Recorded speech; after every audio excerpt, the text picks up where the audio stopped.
Estou feliz com a Assembleia de Deus aqui em Joinville. Estou muito feliz. Trabalho aqui, tenho irmãos, companheiros de ministério, minha família que está aqui hoje, a Jojo, a Graciela, minha esposa, José também.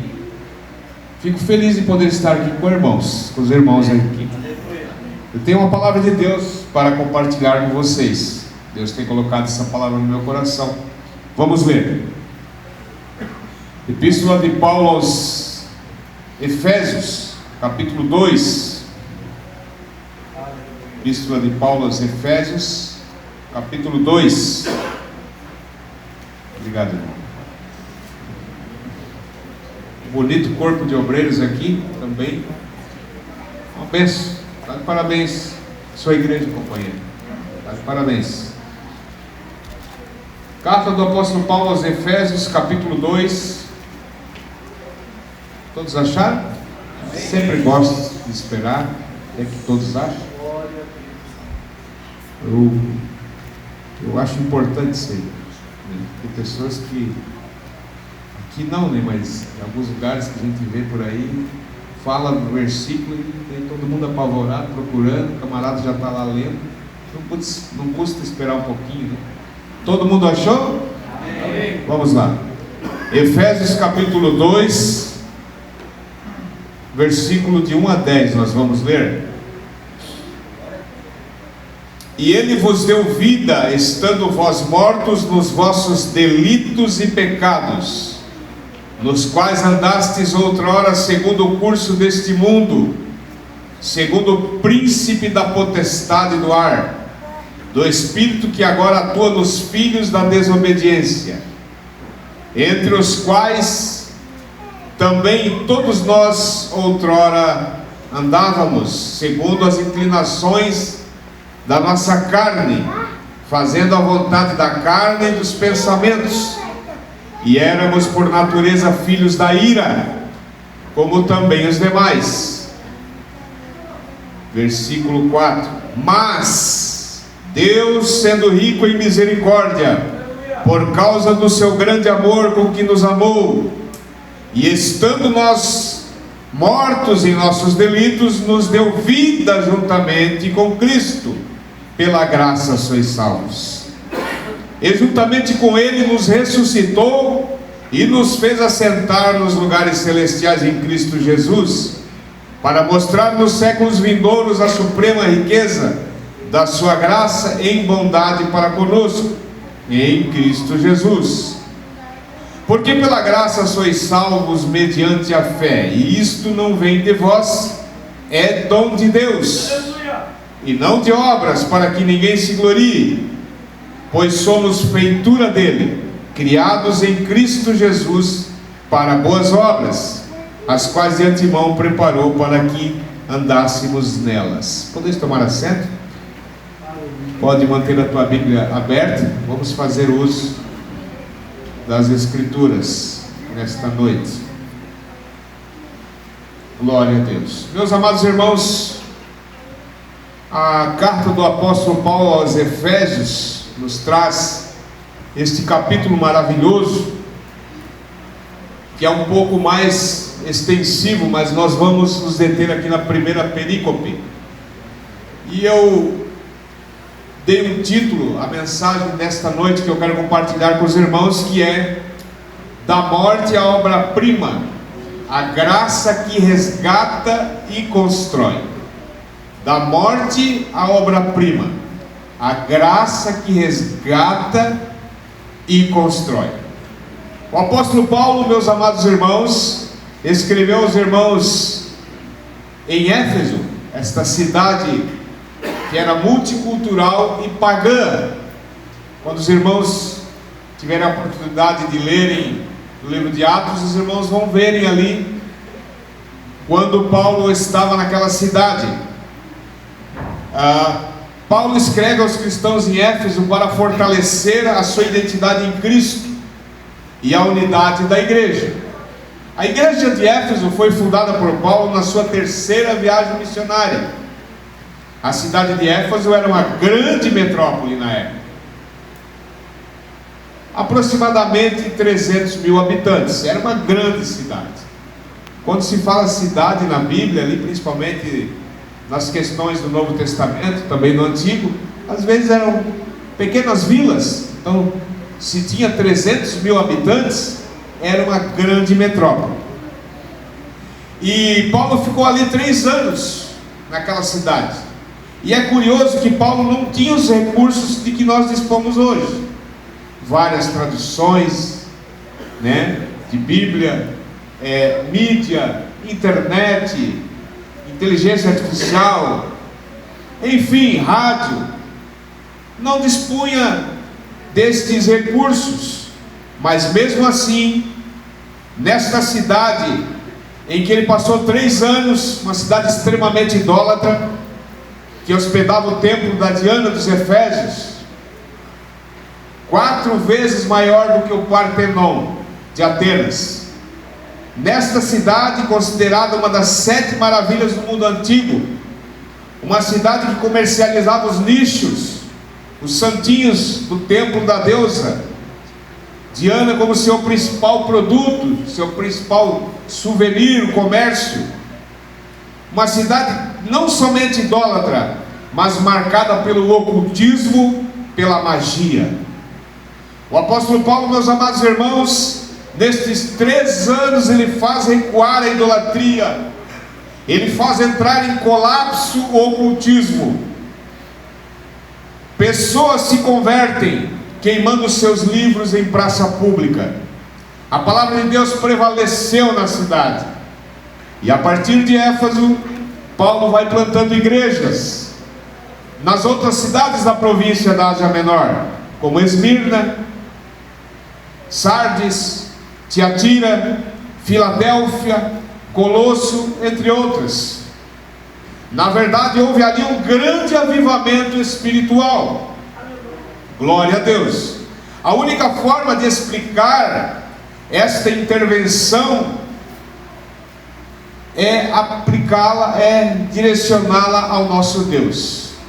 É Ele que intervém de maneira sobrenatural. E para isso ele se utiliza de instrumentos humanos. Deus, sendo grande, se utilizou do apóstolo Paulo ali. Mas agora, meus amados irmãos, nós temos vários acontecimentos depois disso. E neste momento em que Paulo escreve esta carta, ele estava preso em Roma. No capítulo 1, se os irmãos forem olhar um pouco antes o contexto, os irmãos vão perceberem que Paulo nos mostra como a salvação está envolvida na Trindade.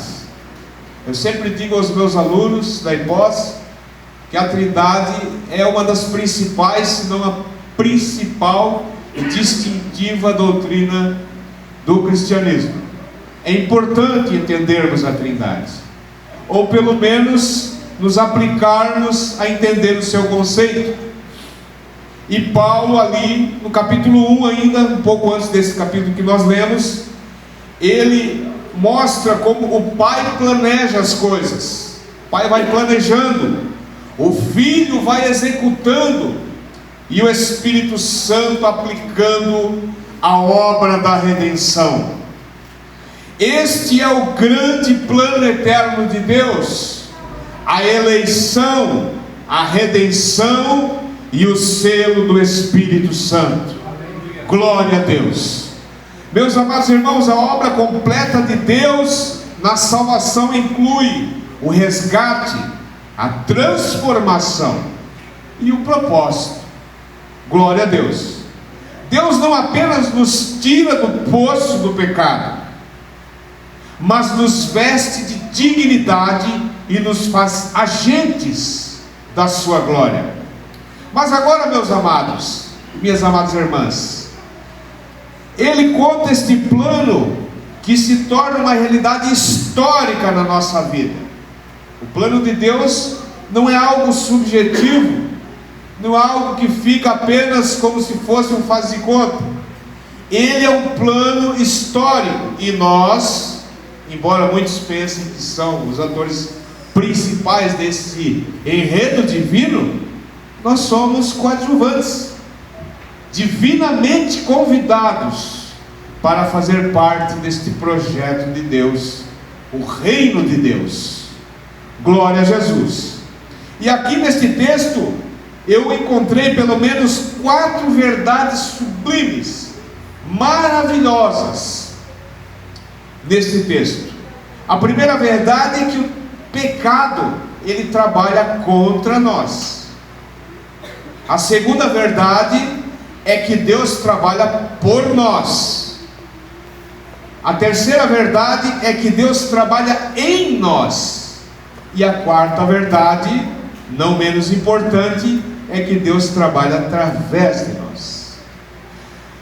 Gostaria que você acompanhasse comigo do versículo 2 ao 3. O pecado é contra nós. Quando Paulo descreve, meus amados irmãos, nesses 3 primeiros versículos, a condição humana antes de Cristo, ele diz: e ele vos deu vida, estando vós mortos nos vossos delitos e pecados. Mortos. A morte espiritual. Nós estávamos mortos em pecados e em transgressões. Embora na nossa sociedade, no nosso mundo pós-moderno, desconstruído das verdades sagradas das Escrituras, muitos pensam que o pecado é apenas um erro, uma falha. Mas o pecado não é apenas um erro, ele é uma sentença de morte. O pecado é uma sentença de separação. Os vossos pecados, os nossos pecados, é o que causam separação entre nós e o nosso Deus. É como se fossem zumbis, vivendo fisicamente, mas mortos espiritualmente. É isso que o pecado faz. Quando Adão e Eva transgrediram e fizeram mau uso do seu livre-arbítrio lá no jardim, comendo daquela árvore da qual o Senhor tinha dado uma ordem para que não comesse, foi instaurado na humanidade, e somos paliativamente herdeiros deste pecado chamado de pecado original. Meus amados irmãos, a escravidão do pecado, ela é tripla. Primeiro, nós andávamos segundo o curso deste mundo. Quando se fala do curso deste mundo, se está falando do sistema mundano. Veja bem, o sistema mundano. O que é o sistema mundano? O sistema mundano são as práticas culturais pagãs, aquelas práticas que nos afastam da santidade de Deus. Esse é o sistema mundano. A palavra do Senhor, o apóstolo Paulo escrevendo aos Romanos, nos diz: e não vos conformeis com este século, mas transformai-vos pela renovação do vosso entendimento. Não conformar é não estar na forma do mundo, é não andar segundo tudo que o mundo diz que está tranquilo, que não tem problema. A concepção da mundaneidade, do sistema corrupto do mundo, nas diversas esferas, seja na política, muitas vezes pode acontecer na religião, em todos os âmbitos da vida. É o sistema mundano, atraindo as pessoas por causa da sua natureza depravada, corrupta. Este é um dos pontos da escravidão tripla do pecado. O segundo ponto é segundo o príncipe da potestade do ar. Quem que é este príncipe? É Satanás. Não que ele seja o governador de todas as coisas, mas ele é, como disse Lutero, o cão na corrente de Deus. Ele só vai até onde Deus permite também. Tem pessoas que temem mais ao diabo do que a Deus. Não deve ser assim. Nós recebemos poder de Jesus Cristo para vencer as obras infrutuosas das trevas.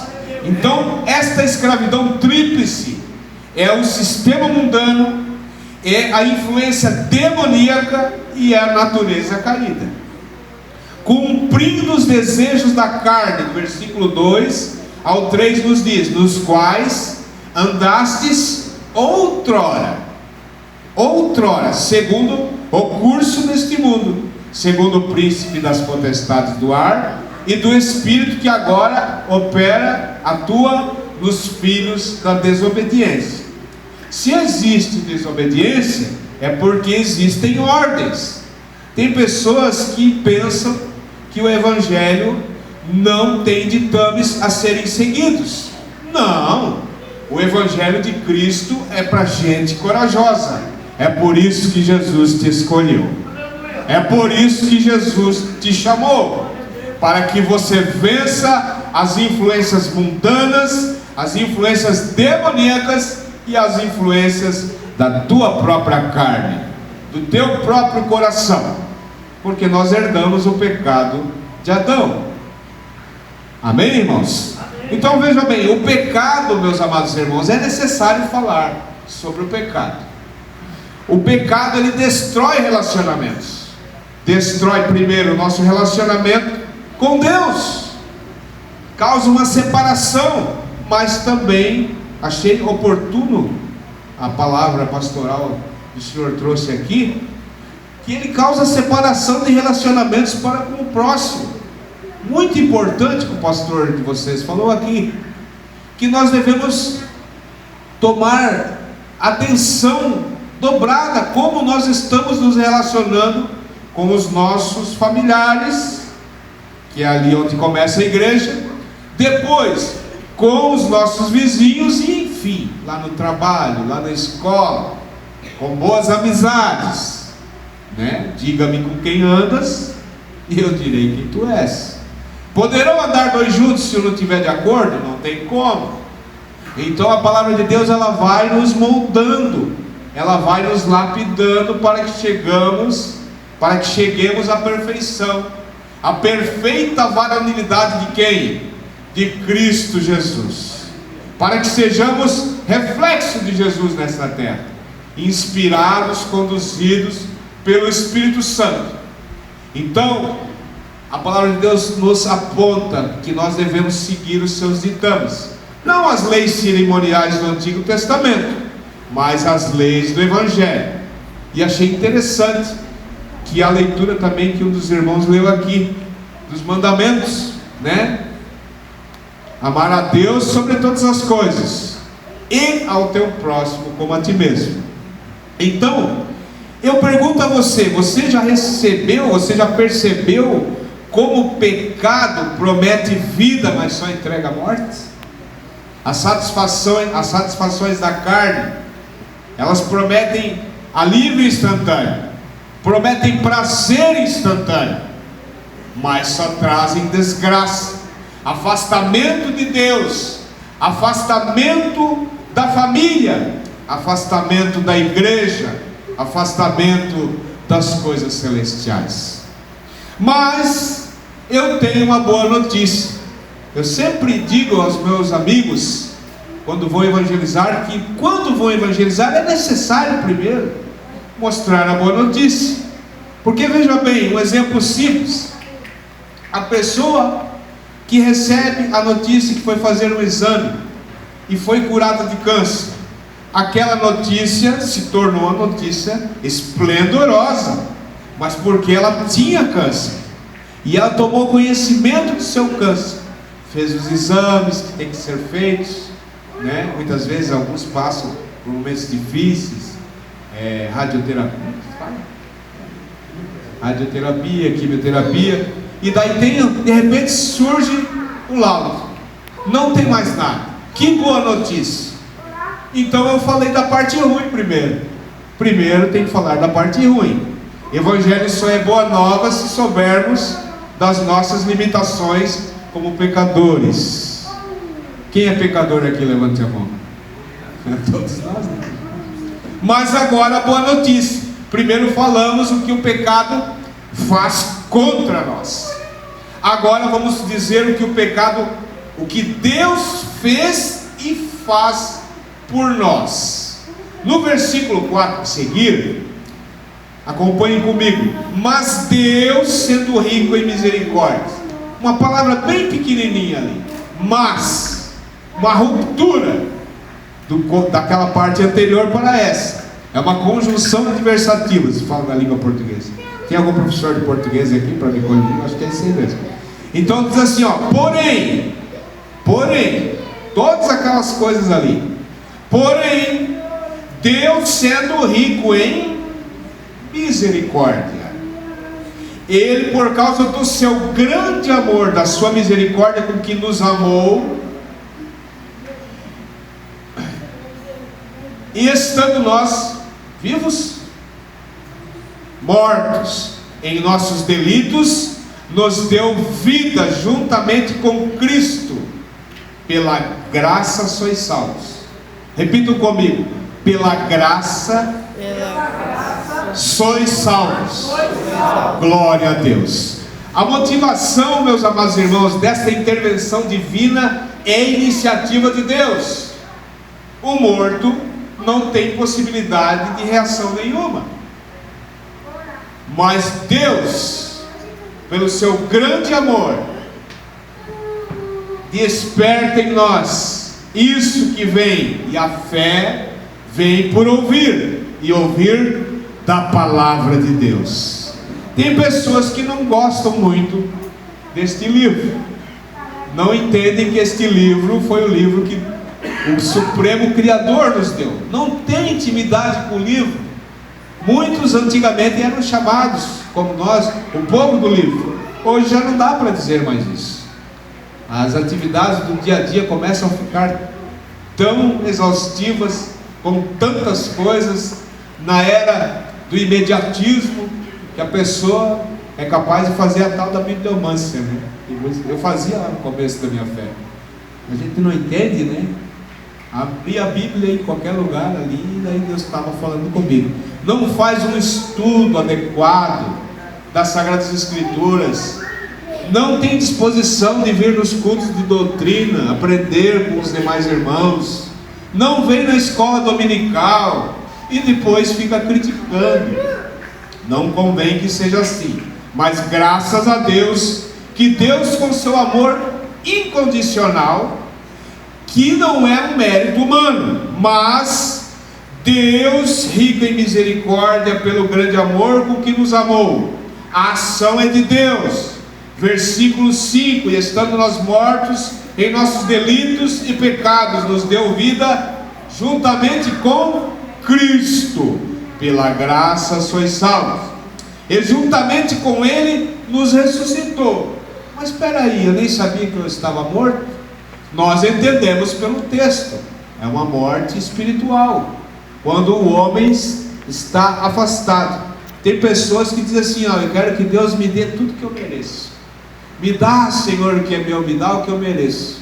Não sabe que está fazendo uma oração equivocada. O que nós merecemos é morte. Todos nós nascemos merecendo o inferno, porque nascemos naquela condenação. Mas em Cristo Jesus, glória a Deus. Quantos salvos temos aqui? Em Cristo Jesus, deu-nos vida em Cristo Jesus, que nos fala da regeneração, nos ressuscitou e nos fez assentar nos lugares celestiais. É a posição de autoridade.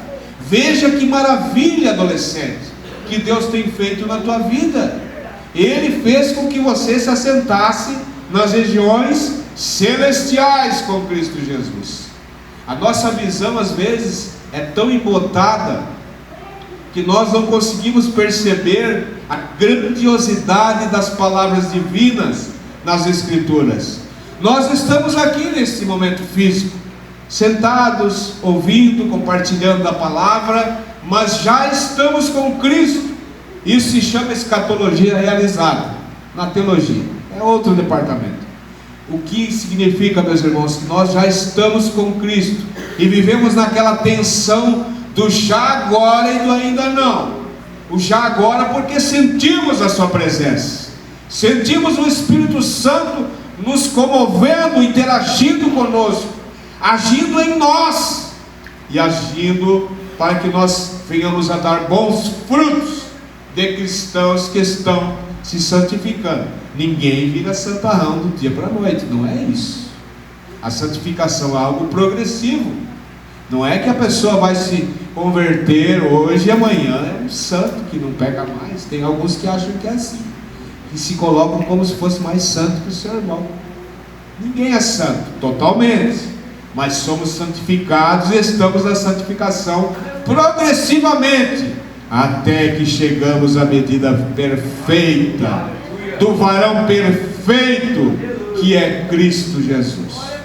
É uma posição de autoridade, mas também de responsabilidade. A base desta salvação é pela graça, não é por obras, não é por aquilo que eu possa fazer, porque Deus estava morto não fazia nada. Então veja o amor de Deus. Se Deus te chamou, você estava ainda morto, e te salvou, te lavou com a lavagem da regeneração. Tu imagina o que Deus pode fazer agora contigo? Tu imagina o que Deus está planejando fazer com a tua vida? Glória a Deus. A base da salvação não é das obras, a graça é um favor imerecido, por isso é graça. É a fé, é a resposta, mas a fé não é a fé que salva. Ele diz, o que salva é a fé. Qualquer santo, qualquer Deus aí que vale. Não. A fé é instrumental. A fé é instrumental. Deus nos dá a fé, mas o que salva é a sua graça. Quem está entendendo? Deus nos dá a fé, mas o que salva é a graça. Então, meus amados irmãos, nós temos que ter a mentalidade diferente daqueles que pensam estar nessa sociedade do consumismo, tentando comprar Deus com a sua religiosidade. Deus não quer ninguém religioso. Ele quer que você seja crente, fiel, verdadeiro, mas não só na igreja. É fácil na igreja botar um palitozinho, nós aqui, tudo bonitinho, os obreiros são bonitos. É bonito os obreiros dessa igreja. Os irmãos, tudo uma maravilha. A gente busca botar a melhor roupa para vir à igreja, as melhores vestes, perfuminho, um cabelinho, né? As meninas, as mulheres demoram um pouquinho mais, mas tudo é compreensível, porque dá mais trabalho. Mas o importante é cuidar, é importante sim, mas mais importante do que isso é ter o cuidado com a vida de relacionamento com Deus. É um Deus verdadeiro, é um Deus santo. Meus amados irmãos, a terceira coisa que eu gostaria de falar para você é o que Deus faz em nós. E do versículo 8 ao 10 diz assim: porque pela graça sois salvos mediante a fé. Isto não vem de vós, é dom de Deus. Que legal, os irmãos estão acompanhando. Olha o versículo 9: não de obras, para que ninguém se glorie. O tal do negócio, né? Eu acho interessante que as mídias sociais, bem utilizadas, elas podem nos trazer algumas reflexões. Por exemplo, esses dias eu vi um meme, sei lá, da China, da Tailândia, porque era tudo de olhinho puxado. Aí mostra o camarada chegou na casa do outro, bem pobrezinho, levou uma cesta básica e já ia bater a foto da cesta básica. Aí o camarada espera um pouquinho, foi lá dentro, botou uma roupa, botou uma roupa melhor do que o que tinha trazido da cesta básica. Aí tomou o celular do outro e bateu a foto. Quer dizer, é engraçado, né, à primeira vista, mas demonstra uma realidade triste de muitas pessoas, onde volta o ponto da religiosidade, né? Faz as coisas para demonstrar, ó, eu estou fazendo isso, Senhor, então eu mereço, né, meu galardãozinho melhor, né? Eu faço isso, eu ajudo. Não, pastor, estou te ajudando, pastor, já sabe, né? Tem que botar o cargo, não fala às vezes, né? não fala, mas está buscando o reconhecimento humano. É uma coisa séria no mundo religioso evangelical brasileiro hoje. As pessoas buscam reconhecimento humano. Tudo bem, tem que existir, mas o maior reconhecimento é aquilo que vem do céu, é o reconhecimento divino. A salvação é pela graça, mediante a fé, não vem de obras. Então não preciso fazer mais nada para ser salvo, não. Mas o salvo pratica boas obras. Tem pessoas que confundem as coisas. A graça é o meio, a fé é o canal, mas Cristo Jesus é o fundamento. Vamos nos tornar pequenos cristos. A nova identidade, meus amados irmãos. Acompanhe comigo o versículo 10. Pois somos feitura dele. Esta palavra feitura, eu tive o trabalho de dar uma pesquisada aqui. Esta palavra feitura, lá no original, em que foi escrito o Novo Testamento, o original é poema, de onde vem poema. Você já viu um poema? Você já ouviu um poema? Como é bonita a construção do poema, das palavras, a sonoridade das letras, a métrica, né? Quem é músico e compõe, meu irmão é músico há bastante tempo, os demais irmãos, a poesia é uma coisa maravilhosa, é linda de se ouvir, né? É uma construção artística.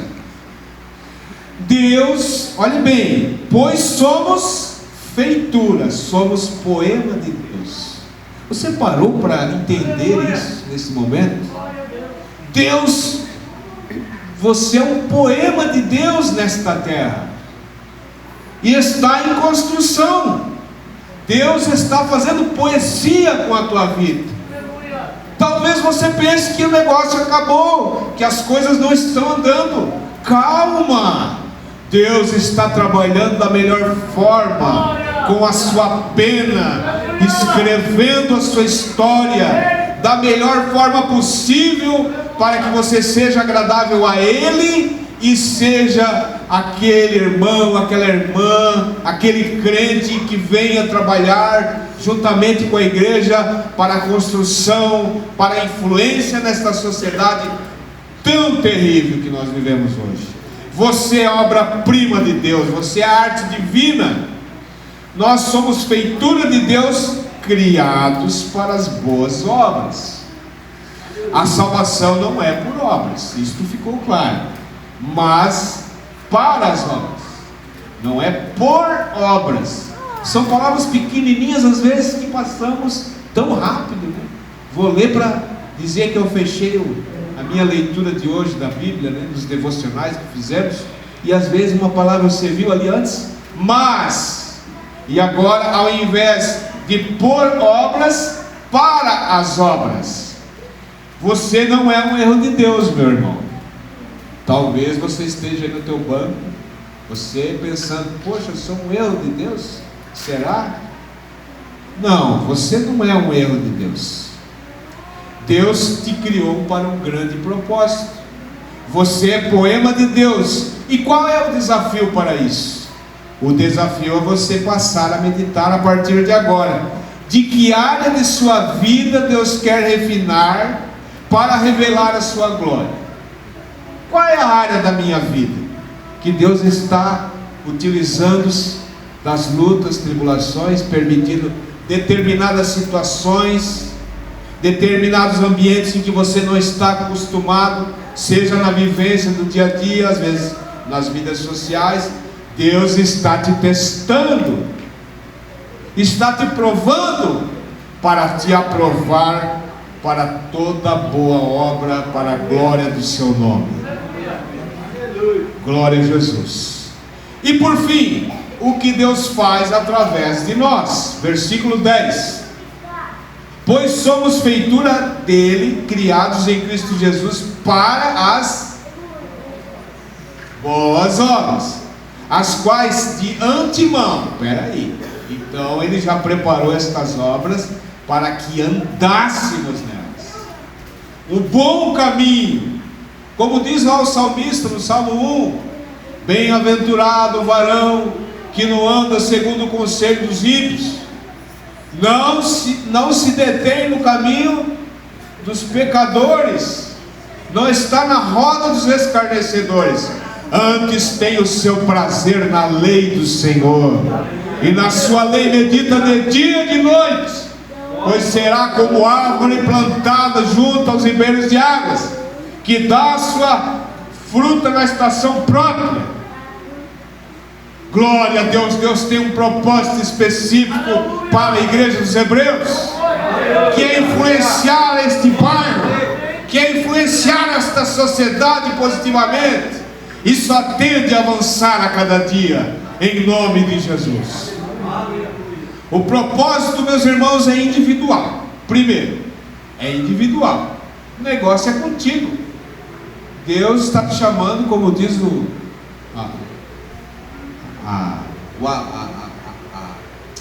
a expressão, a linguagem comum, Deus está te chamando para um tete a tete. É você e Deus. Mas não é só você e Deus. Agora, primeiro você e Deus, aí depois você, a igreja e Deus. Tem pessoas que acham que podem fazer tudo individualmente. Por isso existem muitos desigrejados. Ele quer ser igreja sozinho. Eu falo isso com propriedade, porque eu já tentei fazer isso e não deu certo. Vai um tempinho, daqui a pouco tu lembra daquela palavra: ó quão bom e quão suave é que os irmãos vivam em união. Eu em união sozinho comigo não tem como. Então eu passei a congregar novamente, e fui renovado pelo Espírito Santo, e fui cheio do Espírito Santo, e estou sendo lapidado pelo Espírito Santo a cada dia, como eu quero que Deus te lapide também. Porque se você tem entendimento e relacionamento com Deus, não vai ser um negócio Deus lá e você aqui. É todo mundo junto, é todo mundo com a mão na obra. Deus chama a igreja também coletivamente. Somos tijolos desta grande construção de Deus. As suas ações devem apontar para Cristo. Uma lâmpada não brilha para si mesma, mas deve iluminar todo o ambiente. Experimente apagar aqui todas as luzes e botar uma lâmpada aqui. Vão ver de longe. Nós somos chamados como luz do mundo. Jesus é a luz do mundo. Nós somos chamados como pequenas lamparinas, refletindo essa luz, mas também sal. Também sal. Você já sabe para que serve o sal? Para preservar o alimento. Mas lá antigamente, não muito lá antigamente, né? Quando nós fazíamos coisas erradas lá no meu tempo, e daí o pai surrava, a mãe pegava uma água com sal, e aquele sal curava, mas ardia. O sal serve para preservar o mundo da podridão, influenciar positivamente e dar sabor. Meus amados irmãos, chamando a atenção dos irmãos para estes momentos finais desta palavra que o Senhor Jesus me inspirou a compartilhar com vocês, querida igreja. Nós somos, em primeiro lugar, chamados à ação. Não estamos mais mortos, fomos vivificados com Cristo. Então encare o pecado com seriedade, lute contra a sua velha natureza. Deus não compete com ídolos, Ele os destrói. Existiu um reformador durante a reforma protestante que diz que o coração humano é uma fábrica de ídolos. Que coisa terrível! Do coração do homem que procedem as coisas ruins, os adultérios, a satisfação dos desejos carnais, a satisfação de suas avarezas. Temos que ter cuidado com o nosso coração. Não podemos brincar com o pecado agora que fomos libertos por Cristo Jesus. Fomos libertos das coisas ruins do mundo. Deus nos chama à ação. Não brinque com o pecado. O segundo ponto é que você aceite a graça como um estilo de vida. Não se fala muito de estilo de vida? O estilo de vida daquele milionário lá, é isso, aquilo. O cristianismo não é uma religião para ser seguida. O cristianismo, ser crente, ser assembleiano, ser pentecostal é um estilo de vida. Deus te chama para esse estilo entusiasmado, cheio, regenerado pelo Espírito Santo. Glória a Jesus. Permita que Deus remodele a sua identidade a partir de hoje. Deus não coleciona lixo. Deus não coleciona lixo. Ele transforma trapos em tesouros. Éramos nós entregues às nossas paixões. Eu outrora entregue às drogas, ao crack, aos vícios.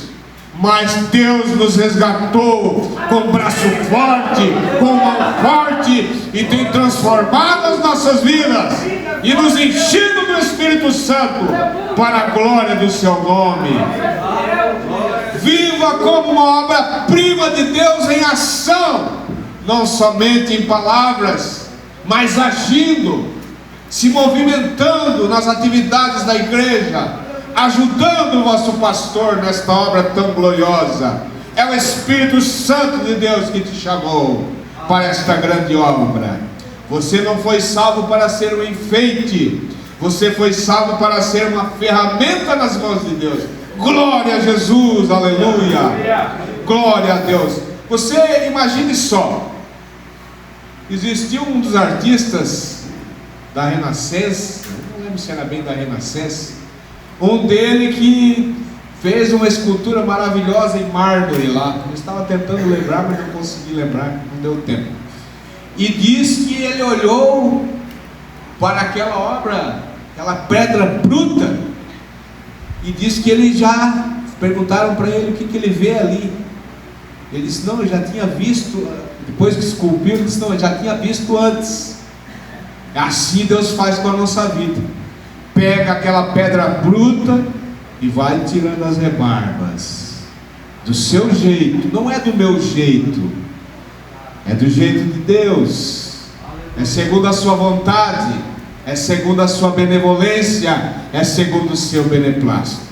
Então nas tuas lutas, nas tuas dificuldades, porque as lutas estão aí, não vão parar. Não adianta dizer que vai ser só vitória, não existe isso aí. Se não tiver luta, não tem vitória. Então tem que ter cruz, tem que ter sofrimento, para que nós não ficamos acomodados. Quando tem muita bonança, as coisas ficam acomodadas, nos acomodamos.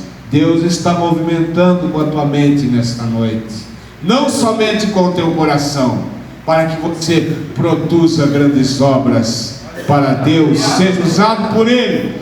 Você venceu o pecado, Deus fez algo por você, Deus fez algo em você, e agora Deus quer fazer algo através de você. Amém, meus irmãos? Glória a Deus. Podemos orar, pastor? Se coloque de pé, irmãos. Eu não vou chamar ninguém aqui na frente. Tem alguém que não é crente aqui no nosso meio? Não tem? Meus amados irmãos, eu quero que você, aí mesmo onde você está, você feche os teus olhos nesse momento. Eu sei que é pouco tempo para isso, depois você vai ter tempo para fazer isso em casa, para refletir, ficar lembrando. Eu quero que você lembre desta mensagem, e você medite em tudo aquilo que você ainda não fez na sua igreja, na sociedade, como um cristão, e que você pode, o Espírito Santo já tem tocado em você, para que você venha fazer. Feche os teus olhos.